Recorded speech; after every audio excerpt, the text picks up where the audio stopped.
What is up, Dallas Cowboys fans? It's your old friend IndyCar Tim here with the Dallas Cowboys Daily Blitz. Welcome into the show. Welcome into the network here on FanStream Sports at FanStreamSports.com, the FanStream Sports mobile app for iOS and Android.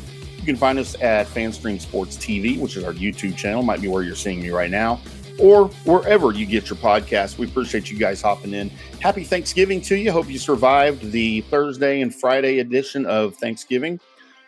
Today is Saturday as I'm recording this, catching some college football, getting ready to enjoy some Texas A&M versus Texas Longhorns for the first time in 13 years as they reignite that rivalry. Make sure you're checking out FanStream Sports. We have the Texas A&M Aggies Daily Blitz as well as the Texas Longhorns Daily Blitz over at FanStreamSports.com, as well as Texas Tech Red Raiders, Notre Dame, lots of college and pro team stuff for you over at FanStream Sports. Appreciate you being part of the family. I will say this as we start talking about the Cowboys win over the Giants on Thanksgiving Day.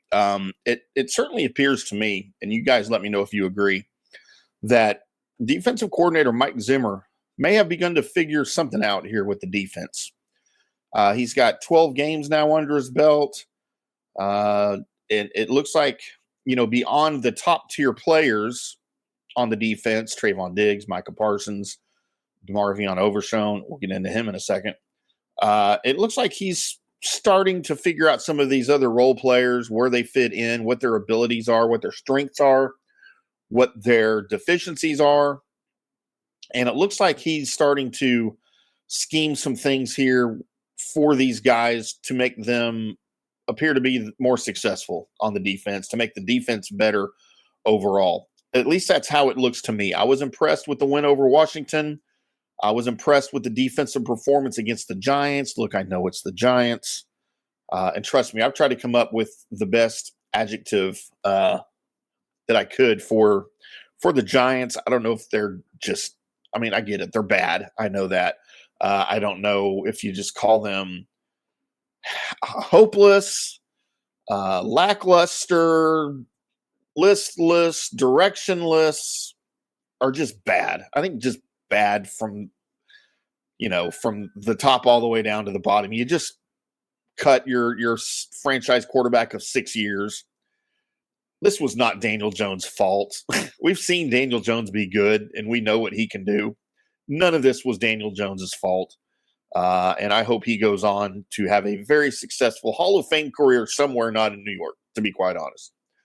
I like Daniel Jones. I would love to see him in a Cowboys uniform backing up Dak Prescott in 2025.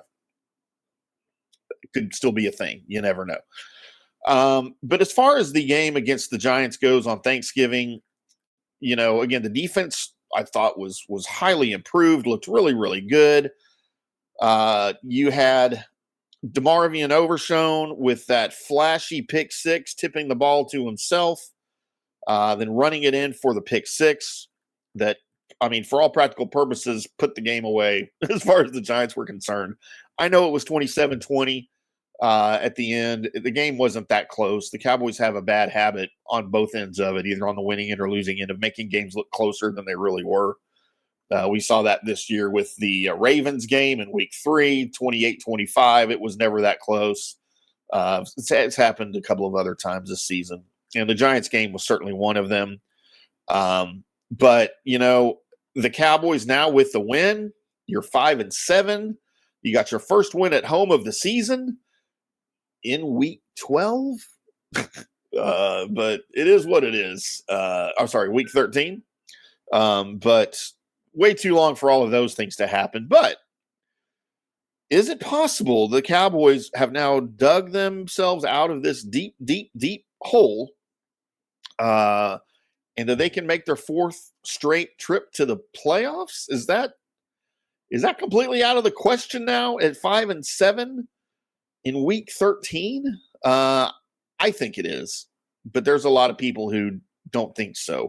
And you're doing it, by the way, without your franchise quarterback, Dak Prescott, who is done for the year. If for some reason the Cowboys do make a push to the playoffs, there is an outside chance Dak Prescott could return to the lineup for a postseason run. Is that a good thing or a bad thing? You be the judge. You decide. Whatever you think of Dak Prescott. But Overshown's dynamic pick six from 23 yards out put Dallas in front for good. Rico Dowdle looked really, really good. I thought the running game's starting to get some legs again. I know who it was against. I'm not running with this thing that the Cowboys are good now. Or nobody thinks that. But Rico Dowdle looked good against the Giants. He ran for his first career 100-yard game. Cowboys held on. It's sad to say that. Held on for their 27-20 Thanksgiving Day victory over the Giants. Cooper Rush threw a touchdown pass. Dowdle finished with 112 yards.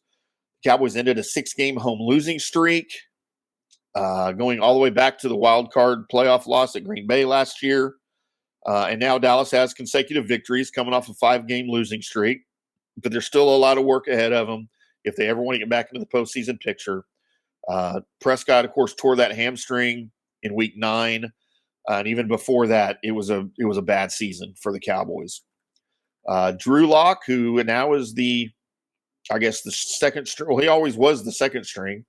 Tommy DeVito was your third string. Daniel Jones was your first string there in Buffalo or in New York. That's how strange that whole thing is you bench Daniel Jones and then release him.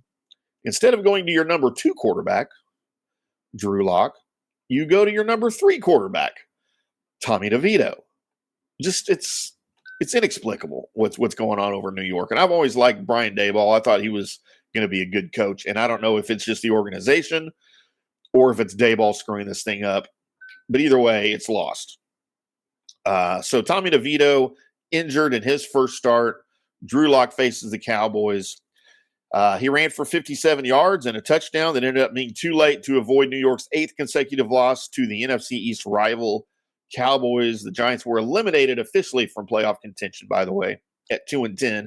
It also, the loss, at least momentarily, gives them the number 1 draft pick, as we still have games to play here, obviously, on Sunday in week where are we at? I just said it. Week 14? Week 13? Week 13.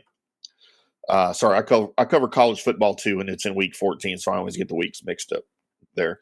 But the Giants had their first lead since week 5 before Overshown put the Cowboys back in front as they led for just 2 minutes and 15 seconds. All season long, the Cowboys led for 2 minutes and 15 seconds all year at AT&T Stadium. So that ended. Leading 7-6, Locke tried to flip a screen pass to Devin Singletary after the running back had been overpowered trying to block Overshown. That was kind of funny, even without the tip and the interception, watching Singletary try to block Overshown. Overshown ended up between Locke and Singletary, tipped the ball into the air. Toward the end zone, he had to use his speed to run it down, and of course he caught it and scored. He also recovered a Locke's fumble on the opening possession of the second half to set up Rush's TD pass to Brandon Cooks. He deposited the ball into the oversized Salvation Army red kettle, made famous by Ezekiel Elliott almost 10 years ago, believe it or not. And nobody really knows what happened to the ball after that, but he wanted to keep it. Rush is now, he improves to 2-2 as a starter, filling in for Prescott.